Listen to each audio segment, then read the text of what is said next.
Hey everyone, I hope you guys are doing well. So I decided to make a video on the most difficult aspects in astrology.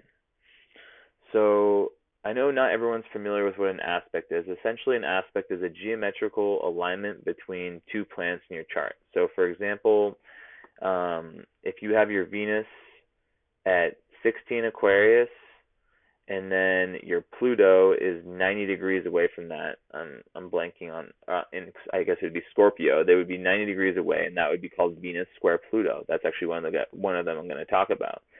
So that would be a very difficult interaction of those planets, and it would lead to a lot of difficulty in relationships.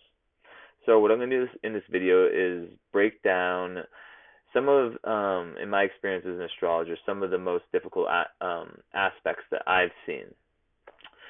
So, also, if you're someone that doesn't know too much about astrology, feel free to drop me a comment or a question. I can show you how to determine whether you have this aspect or not.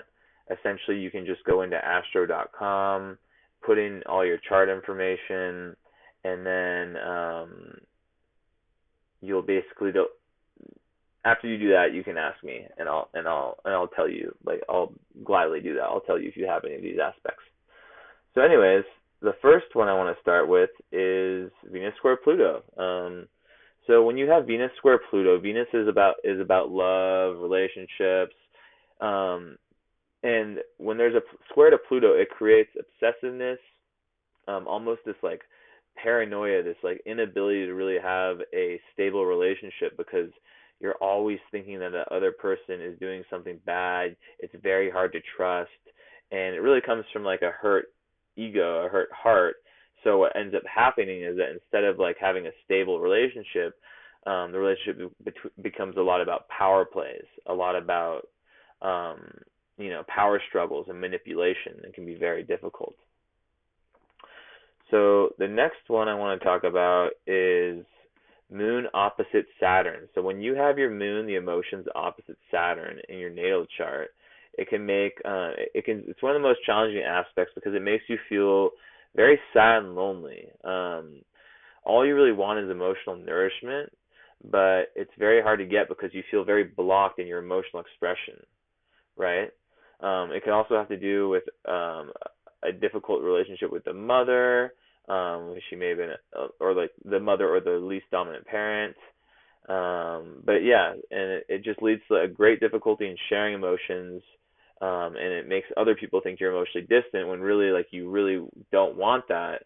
But you can come off very aloof and almost boring, and it's just like so frustrating. So after that, Moon opposite Uranus is a very difficult one. So this basically creates a very unstable home and family life. It makes it so intimate relationships are very, very, very tough. Anything close, because Uranus will create emotional distance, which will make it very difficult to form bonds with other people, and there can be like these quick, this like very like quick detachment that can kind of push people away, and a lot of the times it comes from the mother or the least dominant parent who may have had an independent streak that basically pushed the child out of having future good relationships in her life or in their life. So yeah, it really comes to an inability to make meaningful and stable relationships, and a lot of like very erratic. There's a lot of erratic. There's like an erratic impact that Uranus has on the unconscious feelings and reactions. So it can be really, really difficult. And one of the keys for that one is to gain conscious awareness and realize that everything is being projected of the person's own pain. And when they're able to do that, they're able to sometimes move past it. So next is Sun square Saturn. So this really is difficult because it continues to throw tests and challenges and boulders in front of your path of your life success. So you're always having to overcome things.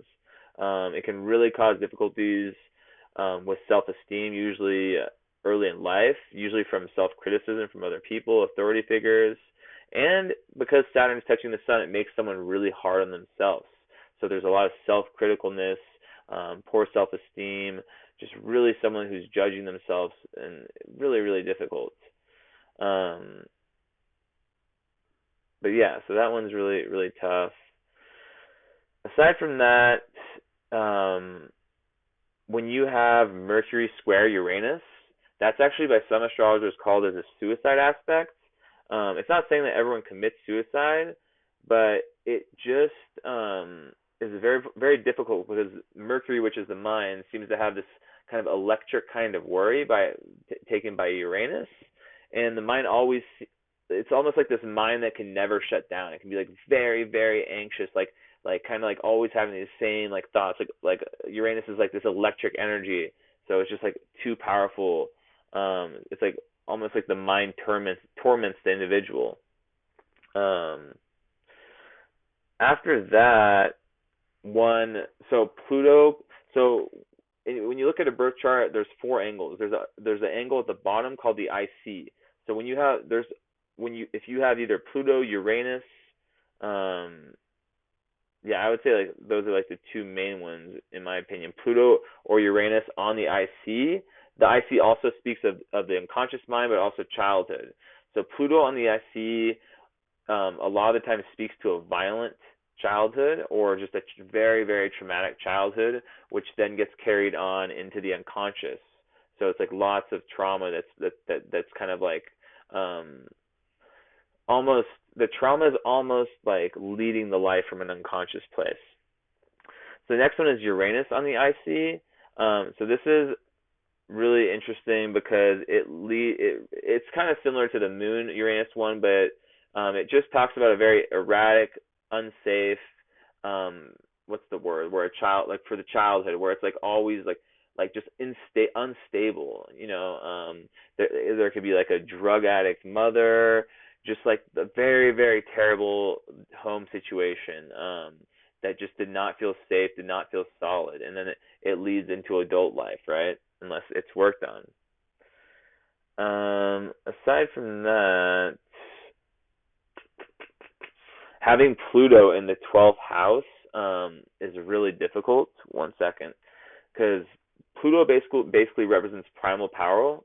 Excuse me, Pluto Pluto is all about primal power, right? It's about like one's primal passions, rage, jealousy, lust, and the 12th house represents everything that lies within on a deep level. So people who have this, um, there's almost this feeling of like this deep, deep trigger that's really hard. It's kind of like Pluto on the IC, but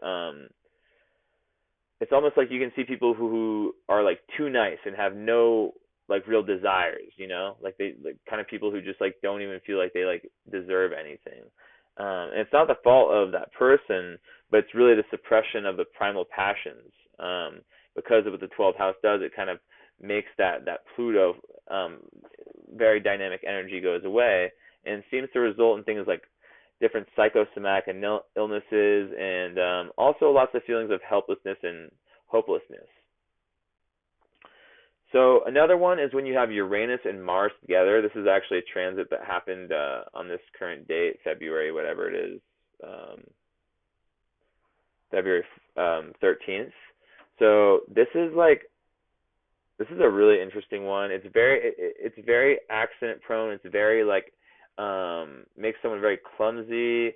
But also when you have Uranus conjunct Mars, and this is kind of controversial. So I want to actually like think before I really say this.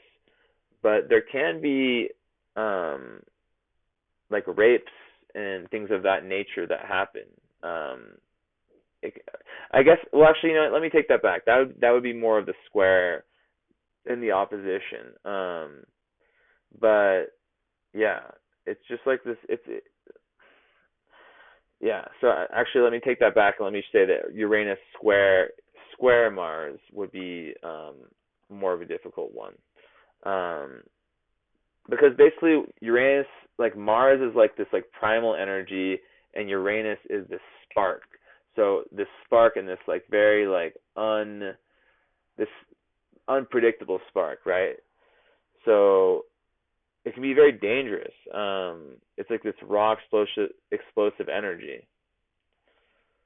So besides that, um, yeah, and just one more thing about that. It just like leads to rash behavior or acting out of anger. And Stephen Arroyo in one of his books talks about how different aspects of Mars and Uranus can can lead to like things like stalkers, rape, and things like that. So yeah. So aside from that, I didn't really come up with a big list before. I'm kind of just thinking off the top of my head. What else is a difficult one? I guess Pluto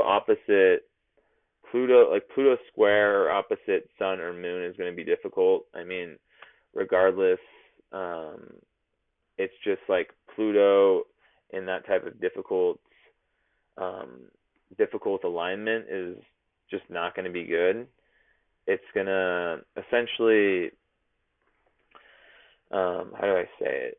It's just gonna lead like to like extreme volatility, deep unconscious pain that's really hard to have insight about, like emotional pain that kind of follows you through life, and it kind of forces you to transform, forces you to like become, um, you know, the best version of yourself, essentially. All right, well, I'm gonna like think for the next 15 seconds if there's anything else I'm forgetting. Um, hmm.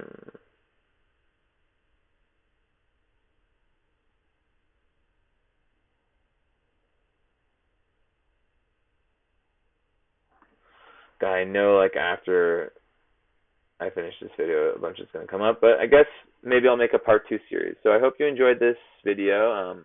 I really would appreciate the subscription. I'm really trying to make a lot of videos to teach people or just, share my opinion and teach people about astrology who care about it. And the content's going to keep coming. So leave a post in the comments if you have experienced any of these aspects yourself. And yeah, thanks so much for watching. Have a great day or night.